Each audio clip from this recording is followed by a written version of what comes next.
بسم اللہ الرحمن الرحیم۔ حدیث نبوی۔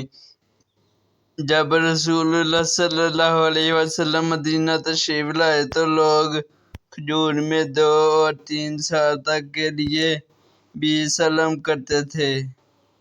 آپ صلی اللہ علیہ وسلم نے انہیں ہدایت فرمائی کہ جسے کسی چیز کی بھی سلم کرنی ہے اسے مقررہ وزن اور مقررہ مدت کے لیے ٹھہرا کر کریں۔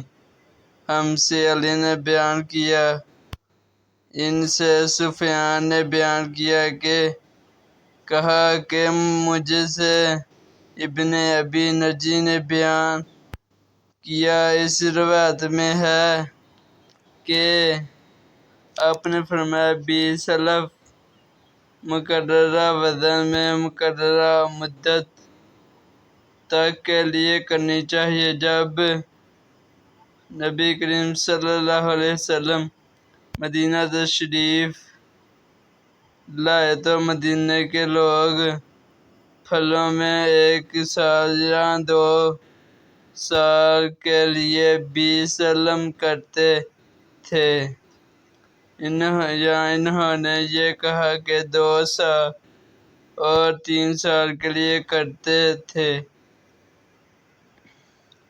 شک اسماعیل کو ہوا تھا ان حضرت صلی اللہ علیہ وسلم نے فرمایا کہ جو شخص بھی کھجور میں 20 سلم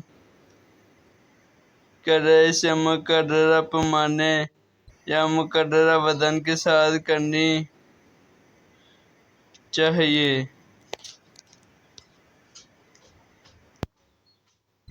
ہم سے محمد صلی اللہ علیہ وآلہ وسلم نے بیان کیا، کہا کہ ہم کو اسماعیل نے خبر دی، ان سے ابن ابی نجی نے بیان کیا کہ 20 سلم مقررہ پیمانے اور مقررہ وزن میں ہونی چاہیے۔